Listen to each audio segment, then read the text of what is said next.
ale myslím si, že jako knížky, které by především teda jako lidi pohladili, těch zase tolik moc ne. Jo, prostě jsme to asi my Češi, že prostě vždycky někomu jako chceme patřit a děti začínají mluvit jazykem, kterýmu nerozumím. Dřív, když ve škole jsme měli ruštinu, tomu jsme teda měli rozumět, některý jsme nerozuměli. A teď je to zase jiná řeč a prostě pořád je to nějak.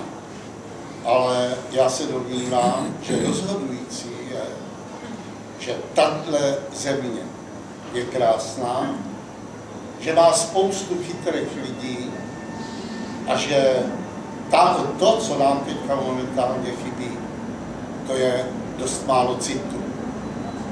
Rodiče říkají, nemám čas, musím do práce a odloží dítě. Dítě se naučí říkat, nemám čas a odloží rodiče. Tohle je ta věc, která chybí. A ve chvíli, kdy se narodí dílko, ať je malý, velký, jakýkoliv, ale dechne na lidi člověčina, tak si myslím, že to je to nejpodstatnější, co je potřeba myslet. Takže to je to osudový. Ten Hradec Králové dneska každý využívá, oni jsou z Hradce Králové, my jsme z Hradce Králové. Není to pravda. Anna Mělítka, Milada Mělítka a já jsme ze Svobodných dvorů. Svobodné dvory, už slyšíte to slovo, Svobodné dvory, no? Tam jsme prožívali lásky, všecko možný, byl to nádherný kraj, ona si napsala povídky z povětří, protože je to rovina, a tam když to zafouká, tak to sakra bere stromy a všecko, ale lidi ne. I ze Svobodných dvorů to jsou duby teda. A jak je naznačený to, co jsem říkal, ta anabáze, která je vytvořena, je nádherná, protože přijímám každý rukopis s takovou pokorou, ale na druhou stranu, když to byla Militka a ze Svobodných dvorů, tak jsem říkal, Haničko, dobrý, a ona byla nadšená, že je to dobrý. Až do chvíle, kdy jsme se potkali na Skypeu a já říkám, mám si první stránku, pojedem. A jeli jsme a to bylo samý, Jirko, ale víš, jako takhle, jo, půjdeme takhle, tudy, tohle, nic. Nemáš tam 10krát maminku, není potřeba. Jo, i když maminka, to je pouto, to všichni uvidíte, to tak má být, to je správný. Ale na jedné stránce jsme si to zažlutili. Bylo hodně maminek, bylo tam hodně maminek. Bylo přemaminkováno, takže tohle byla práce, říkám, byla to hezká práce a moc jsem se u toho bavil a hlavně, jakmile bude čas, tak nastoupím na ty romány. To, co ona nemusí teď slyšet, že ano, ale jako jestli nemůžu, no, tak. A teď prosím vás, takže já jsem řekl, že vám vysvětlím spojitost pana Pavla Zedíčka a Hanky. To jsou společní studenti a teď jsme zrovna si tady kladli takovou otázku a dáte mi asi za pravdu, že když někdo vzpomíná na ty studentské léta, tak já jsem ještě neslyšel nikoho vzpomínat na Prahu, jako i když jsme v Praze, ale na Damu pražskou, jako moc ne. Ale kde se pilo, nechodilo do školy, kde se dělalo všecko možný profesorům, kde zas profesoři dělali žákům, tak jsem dával panu Zedíčkovi základní otázku, jak je možný, že tolik špičkových herců tam vyrostlo a že ty příběhy jsou právě z toho Brna, z toho jamu. Jo? Takže tím začneme. Pane Zedníček, jestli můžete, ke mně máme tady hezký plác. A byla tam teda, Hanka může taky, byla tam než pojďte. Takže, prosím vás, v divadle, když tak oni žádají, aby byli mobily vypnuty. Pavel Trávníček, Jirka Bartoška, Karel Zmánek, Volek Polívka, Jana Švandová, Eliška Balcerová, tenkrát Havranková, a další, kdo tam ještě byl? Dáša Havlová, taky potom. To už byla prezidentová, ne? Ještě tak Míra to nučil, toho jsem zapomněl, takže tak nějak se to sešlo a hlavně tam byla nějaká bezvadná, my jsme tam nastoupili v 69. roce. Ano. No a ještě bylo to takový vtip, že tam byli skvělí profesory, byl to pan Ude, byl to pan Srba, Láďa Lakovej nás učil, takže a teď tam byl provázek, který vlastně byl tenkrát ještě amatérský a myslím, v roce 72 se zprofesionalizoval, teda s naším pomocí, protože tam hráli, se nás tam nabrali Dalská, Šinalfora, takhle, že my jsme tam pospíšil, začali na provázku a tam si dělali všechny možné krásné věci, takže tak to tam bude, no a my spolu máme to, já teda... Co spolu máte? Spolu? Je tady blesky někde, ne? Krásný vaškaři, když jsme nás spolu udělali, jak to byla ženitba. Ano. Kromě dalších výsledků, ale já jsem byla podprosina a Hanča vyhrála Agátu, což dělal to dali režisér tenkrát a my jsme s tím představením se budeli do Francie, to jsme vyhráli, takže máme jsme takové, jakože, že hlavní role byly takový, a já na to strašně nás vzpomínám, takže no tak ono s těma, byla to bezvadná parta, už to nemůžu říct, no. Taky víme, že moc se to moc nepamatujeme z toho už. Právě. To všechno tak nějak to bylo rychle, ty 4 roky, no, ale krásné. Krásně. Byli jsme talentovaní, byli jsme geniální, viděli jsme, jak to všichni blbě hrajou. Jak my to budeme dělat líp.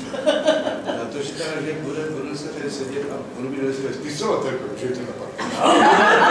To jsem na ní víc hrdý a strašně ti fandím a držím palečky, protože Čech Romano nejmí 10. Pán nakladatel, nakládá. Si to a máte furt co dělat. Hani, ty jsi tak jako přitakala, ty jsi jako to, jaký to je, taková mladá holka ze Svobodných dvorů v Brně s takovou partou. No tak to byli normální kluci, to byli kámoši, spolužáci, to nebyli ještě slavní, že jo. Ale byla sranda furt. No a my jsme taky přišli z toho Svobodného Valašska. No. Jo. A taky je tam to vínečko výborný, tak jsme ochutnávali a studovali život.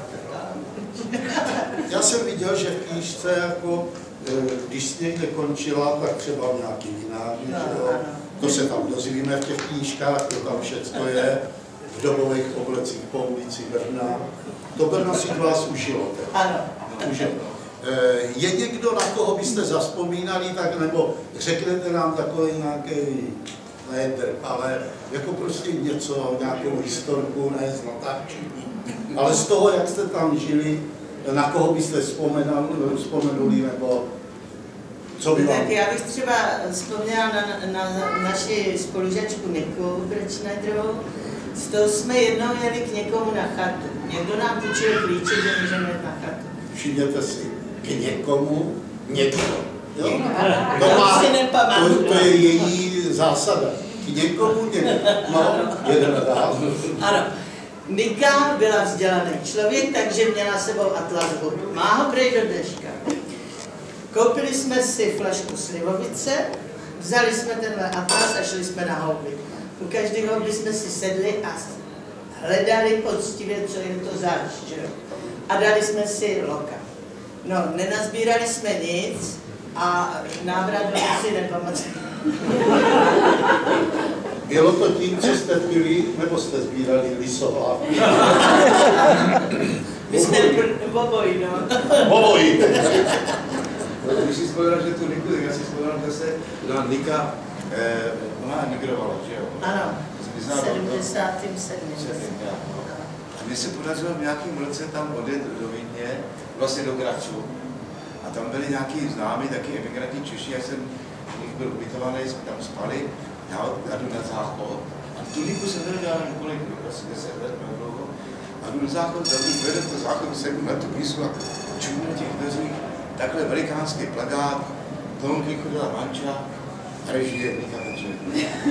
Takhle jsem si zase podle po letech postavil.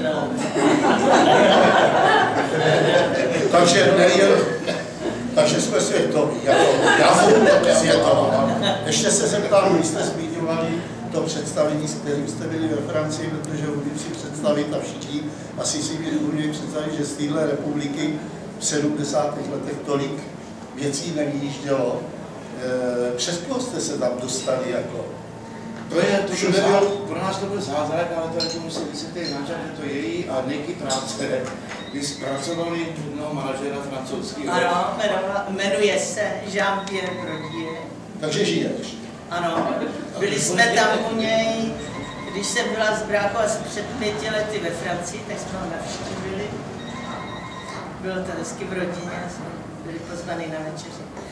No a tady ten pán byl velvyslanec pro východní Evropu, jel do komunistických zemí, aby vybral nějaký divadlo, nějaké představení pro světový festival v Nancy. No, tak jsme se trošku zkamarádili. On jel pak do Bratislavy, já jsem ho pro jistotu doprovodila, aby se nám nesmrtil. No, pozval nás. Takže tvoje mise byla úspěšná. No jistě. Samozřejmě. Nejlepší bylo, že pak po letech ještě pozval Mahenovu činohru, když jsme se jako domlouvali. A teď ty dámy, ty solistky Mahenovy činohry si vzali večerní roby a takový, chtěli vypadat, udělat dojem, že jo. A teď viděli ten festival, jak ono se to tam fetovalo, jak se to válelo po zemi po nocích a byli úplně v šoku. Takže jim se to nelíbilo, ale nám jo. A my jsme měli takový doprovod, tam byl nějaký Sobota. Ano. Ne, on byl mrňavej, chodil v šustáku a takový ten klobouk nasazený a klasickou aktovku starou. A přišel z nějaký studářský ano. A byl jako dohled politický. A byl politický dohled. A my jsme tam jeden den, Italové byl 1. květen nějak, že Italové, že šli do průvodu a že bojovali za socialismus a všechno. A je tam nějaký podlepřený policajti a trošku je tam máčky a v Turálu takový krásný náměstí, Plac Stanislav se to jmenovalo. A ty policajti tam byli 4 vchody do toho náměstí a nechali jeden volnej a ty 3 takhle jako obsadili a tam vystávali a oni tam a my s nima tam. A nějaký technikář kvadrát říkal, volové, co tam stojíte, chodí tady ty soši toho Stanislava, taková soka. My jsme také stále koukali, jak ty demonstranti tam nosí, 2000 lidí. Policajti vyběhli a to náměstí bylo během vteřiny prázdný a policajti se vraceli a ty lidi se vraceli. My jsme tam stáli s tím koukali, jak tam takhle běhali. A najednou vidíš, že běží ten náš Sobota a na nás křičí něco v tom šustáčku, s tou staštičkou běžel a nezjistili, že ty policajti vyběhli a honili ten dav a on utíkal takhle. Takže ty policajti ho převálcoval, na zemi zůstal ležet v tom šustáčku, ale roztrhané takhle zůstali, Sobota s tou staštičkou říkal, kluci, tak nestujte, my jsme ze socialistického státu, my jsme z Československa, nás nebejte a takový křičel předtím. Pak tam zůstal ležet a večer přišel a prosím vás, pěkně kluci, nemáte náhodou náhradní hodinky? A my je rozšlápli. My si mysleli, že by v té dobu ještě náhradní hodinky se mluví. Takže to má nějaké vzpomínky. No a Nika právě teďka, když byla tady, tak na tohle vzpomínala a říkala, my jsme totiž měli v obě jako téměř zaracha, že nepojedeme do Francie. A já jsem se namíchla a říkám, měla jsem jít na pohovor tady k tomu Sobotovi. Říkám, já se na něj vykašlu, ale tam jet nemusím. A tady ten kamarád řekl, Hančo, neblbni, my taky nepojedeme. Říkám, no tak to si nemůžu vzít na triko. Tak jsem tam šla a jediná výtka, která byla, že jsem na jednom aktivu, kde byla celá jamus, nějaký politický řeči tam vedli a my jsme se s Nikou rozhodli, že zdrhneme, jenomže bohužel jsme byli až vzadu, Tak jsme se tak nenápadně propasírovávali ke dveři a já nosila černý rolák a měla jsem zlatý řetízek a zlatý křížek. A on mi vytýkal, že na tom černým, neřekl co, to bylo příliš výrazný.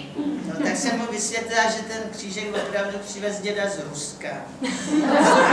Za první světový. Tak mi bylo odpuštěno. A Nika měla vroubek za volby, protože nešla k volbám. Ozdravuj. Hodníček říká, my vám klidně počkáme. Já jsem si to vypnul, ale blbě. No, teď jste přišel.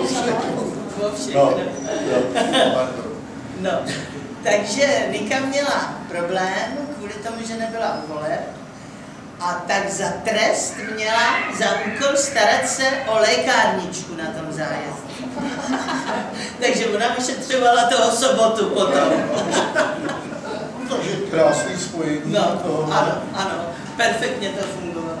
No a navíc teda, když jste tam v té Francii zvítězili, že jo, jako tolikrát se nestalo. No to se nestalo, ale co bylo úžasný, jsme měli taky směry do Paříže se podívat. A v roce 73, člověk nevěděl, co bude dál, jak bude dál.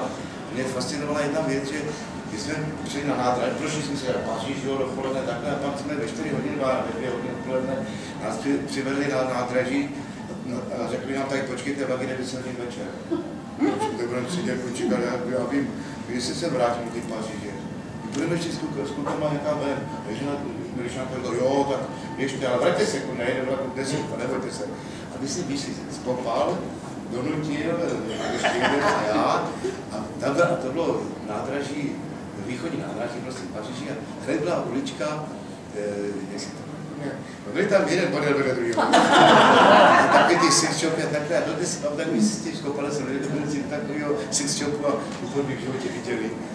Tak jsme začali vystavit těch knížka. Ono to bylo i barevný.